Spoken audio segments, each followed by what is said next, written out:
In a previous video, I talked about a list of things that I wish I knew when I first started keeping fish. It was things that would have helped me out so much and probably would have saved a lot of fish. And in this video, it's going to be kind of a continuation of that because this is more things that I want you to think about, but it's things to think about before you go and buy fish, because there's a lot of critical decisions that need to be made before you go buy those fish so that you don't kill a bunch of fish. It's like a running theme. Let me tell you all the things to not kill fish. And the first thing that I want you to think about before you go and buy fish is what fish you're going to buy. I know that sounds ridiculous, but here's what I mean. A lot of us, I've done this before too, and it's a terrible thing. A lot of us, we say, I don't really know what I want. I have my 20-gallon tank. It's all set up. It's all cycled. It's ready to go. Now I'm going to go buy fish. I'm just going to go shopping and see what they have, and I'll just pick something. Don't do that. This could be a major mistake because you're going to see more fish that you can't keep than the ones that you can. And what I mean by that is this fish can't go in a 20-gallon. You set up the 20-gallon already. This fish can't go with that fish. This fish will eat your plants. This fish needs this particular type of water. All you're going to be is disappointed. You're going to see fish after fish after fish that you can't keep. So what I would do is actually the reverse. I would make these decisions before you even set up your aquarium. This way, you've set the tank up specifically for the fish that you're going to go and get, and you know what you're going to go get when you go to get them. You know that what you want is Serpe tetras. So you go to the store and you buy those Serpe tetras. Don't just go in there with an idea of what you might want. No, don't do that. You might end up making a huge mistake. You may end up doing what I've done in the past and my wife has done in the past, and we'll both admit it to you because that's our job. We've bought fish on impulse and we bring them home and we realize this was a mistake. We should not have done this. We can't keep these. And those fish ended up not having as good a life as they should have. We don't want to make that mistake. So know what you're going to get before you even set up your tank. Then go and get that fish. Just trust me on this one. You'll be so glad you did it this way. Now this one might seem kind of common sense, but males or females? Which ones do you want? In a lot of fish, African cichlids, guppies, they're going to be very different one versus the other, male versus female. The males are going to be the ones that are the pretty ones with all the colors. The females are going to be kind of drab and not have as much color to them. So you need to know which one you need to get. And also the cost difference for those. A male peacock that's 4 inches is going to cost you like $80. A female would only cost you like 10. As a matter of fact, you might even be able to get them half off because you'll be doing this retailer a favor from buying those females because nobody wants them. But know the difference between the males and the females. Know the difference in cost. Know the difference in appearance, the difference in attitude, and also know which one you want, because if you buy them both, you're going to add a level to this hobby. I'm just warning you. You're going to add a level to this hobby that you might not be looking for. And that is, guess what? They're going to breed. And now all of a sudden you have these babies. Now that might happen to you and it might completely change your life like it did for me, change your life for the better, or it might be a complete stressful thing for you because you're like, I'm not prepared for this. And now all these babies are going to die. The way you can prevent that is by not mixing the males and females together. So know, again, what you want to get. Know whether you want to get males or females and stick to that. If you want to breed them, great. Do that. It's a lot of fun. But if you don't want to, you don't want that stress, make sure you know you're going to pick a fish where the males look really nice or the females, or maybe they do look the same, whatever it is. Just know that going in because there could be hell to pay if you buy both. Now, this one might seem like common sense. I promise you it's not. I get emails constantly, nonstop. For some reason, people think I'm just like a 24/7 fish keeping advice service. I don't know. I get emails all the time of people that they bought fish, they brought them home, and those fish ate all their plants. They spent all this time and all this money putting together a really nice planted aquarium, and then they went and bought a bunch of imbunas, brought them home, and now the tank is blank because they ate all the plants. I know it might sound ridiculous. But I promise you, I get an email every week that's saying this. So make sure you understand before you make the decision of what fish you want to buy. If you're somebody that knows you want to keep a planted aquarium, well, then you're going to be told very fast, these fish right here, Oscars, nope, not going to work. They're not going to eat the plants, but they're going to rip them up. All your plants are going to be floating all the time. If you like floating plants, I guess that's not bad. But even fake plants, they just don't like stuff sticking out of their substrate. They're going to pull it out. It's going to be all over. Goldfish, for the most part, imbunas, that's what they eat. They eat plant matter. They're going to eat the plants. So understand that before you make that decision. If you're a planted keeper, when you look at a new fish, first thing you need to ask is, do they eat plants? Because plants can get expensive. They take a while to really thrive. When you get them really thriving and then your fish eats them, you're going to be pissed. This is another one that I learned the hard way. It has a happy ending, but know if the new fish that you want to buy is going to fight with the fish you already have. Or if you're buying fish for your very first aquarium and you like Oscars and you also like Budokofry, that's how I say it. I don't know if I'm saying it right. You would probably hear very fast that it might not be a good idea to mix those two because you might have a bloodbath on your hands. One of them's going to end up dead. Maybe not in every single situation, but that's what happened in mine. I had an Oscar. He was my buddy. I loved that guy. One of the first fish I bought. I was in the state of Maryland, and I was at a fish store, and they had Budokofry in there. And I said, that's the coolest thing I've ever seen in my life. I'll take one, please. Brought it home, and it was a nonstop battle between that Budokofry and the Oscar. They were savages. They wouldn't stop fighting each other. So I separated them, and everything worked out okay. I had them both for like 10 years. They were great. But know that going in, because trust me when I tell you, and I've had this happen over the last 30-something years, more times than I can count. When a fish gets beaten up and you know, well, damn it, I shouldn't have mixed those to begin with, that is heartbreaking because you know you made that happen. You put them in there without knowing that they were going to fight each other, and now one of them's dead or severely beaten, and you feel pretty guilty about that. It sucks. I got plenty of experience in it, trust me. Understand the attitudes of the new fish that you're buying. Understand whether they're just going to become complete savages in your tank or if they're going to get along with everybody. Know that, again, before you make your decision of which new fish you're going to bring home to put with your imbunas. Like, your options are limited. What fish are you going to bring home to put in with your Oscars? Your options are limited. So just make that decision before you go to the store.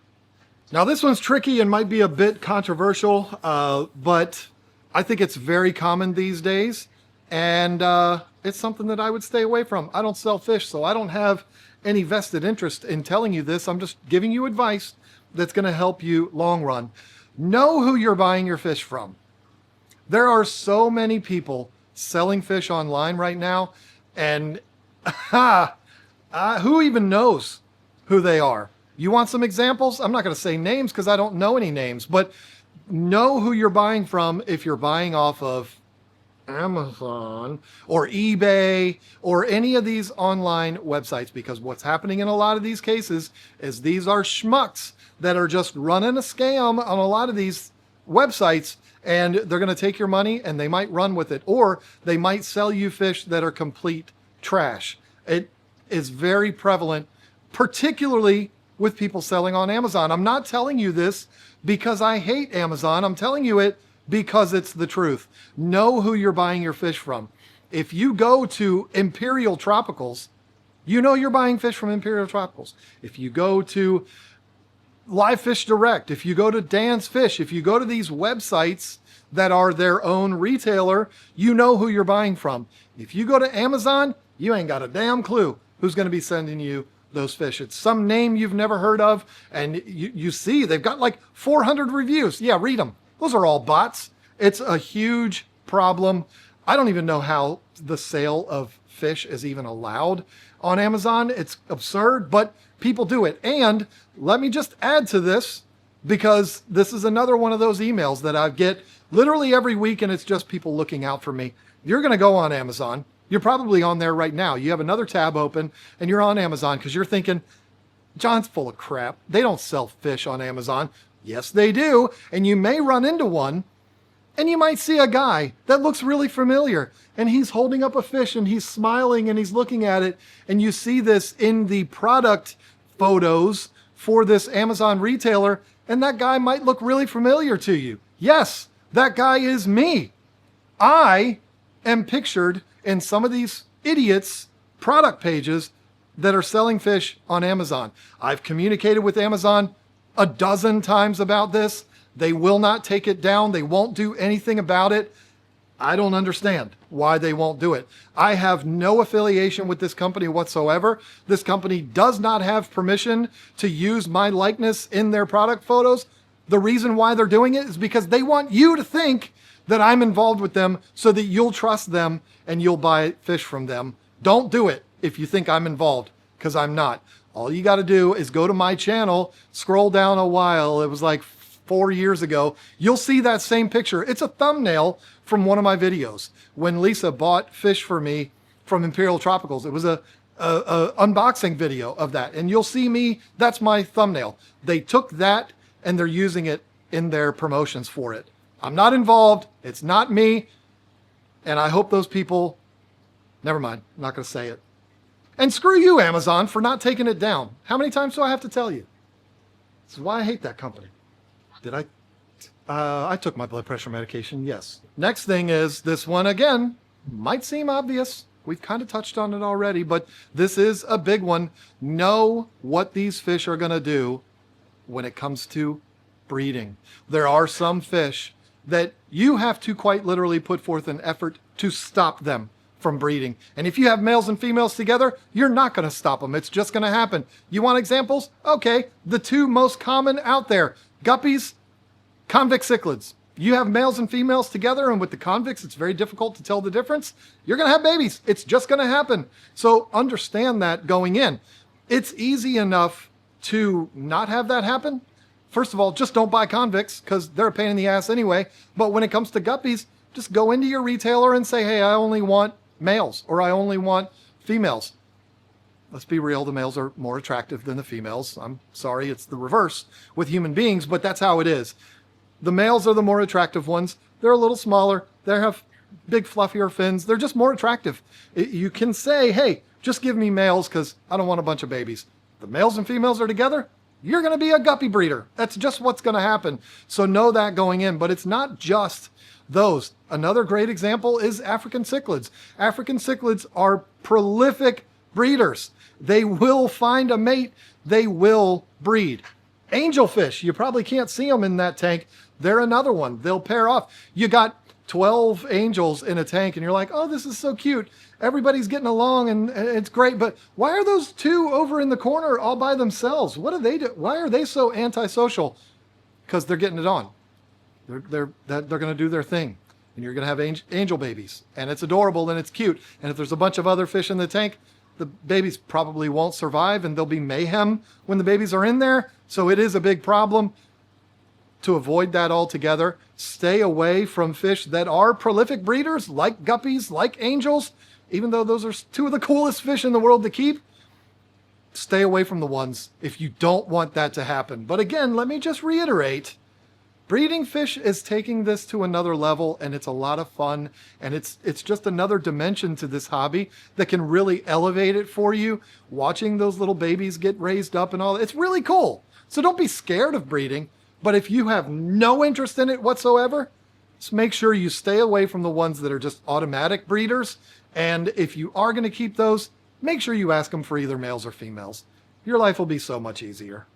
Now, these last two are two more that we can just chalk up to common sense, but it is my responsibility to make sure I give you as much information as possible. So I do have to make sure you know these things. Know what the fish eat. Don't automatically assume that the particular pellets that you have at home are going to be perfect for your new fish. They might be, or they may not be. Not all fish foods are created equal. A lot of the fish foods out there are manufactured specifically for a particular type of fish. And so if you have something that's completely different, it may eat that food. It may eat that food and get nothing from it, or it might stay away from that food completely. Know what they need to eat. And there's another dimension to this too, and that is there are a lot of fish that are pickier than others. I'm someone that happens to believe you can convert any fish out there to eating pellets. I've never not been successful at that, but there's people that would argue that there's certain fish out there that will only eat live foods, or they will only eat baby brine shrimp, or they'll only eat frozen foods or whatever.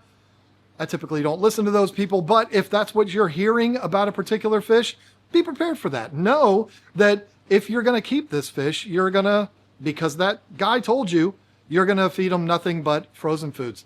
You might not want to deal with that. You might want the ease of just taking some pellets and throwing them in there, watching them eat. Oh, that's cute. And then go back to watching Night Agent Season 2. Whatever it is, I don't know what your lifestyle is, but just know what the fish you're thinking about buying, know their diet requirements before you buy the fish. If you already have food that's going to be perfectly suitable for them, great. If not, pick up a can when you're at the fish store. Problem solved. And this last one used to be very different than it is now. My opinion has changed, or shall I say, evolved over the years. So this is probably going to be very confusing, but I'm going to do my best to explain it in a not confusing way. But know what your fish requires from a water parameter standpoint and a decoration standpoint before you go and buy your fish. What do I mean by that? We touched on it earlier. If you got a tank full of plants, like Lisa's 125 over there, it'd be horrible to put an Oscar in that tank. I know that, so I'm not going to do it. You may not know that. If you got a tank full of thriving plants, there's going to be a lot of fish that you're not going to want to put in there. If you have African cichlids, particularly in Bunas, you're going to want to give them a lot of hiding spaces. You're going to want to make some caves and things like that so that they can have somewhere to retreat if all hell breaks loose. Whatever it is, know what kind of decor you need to provide for them, and also what kind of water you need to provide for them. But this is where I'm going to get a little controversial. But I'm not trying to be. I'm just using common sense. There was a time on YouTube where everyone would tell you you need to do major alterations to your water parameters in order to keep particular fish. An example would be, you're going to keep African cichlids. You have to have a pH of 8.2. You have to have this. You have to adjust your GH in your cage. You have to put crushed coral in. You have to do this and you have to do that. Otherwise, the fish are just going to die. It's just not true.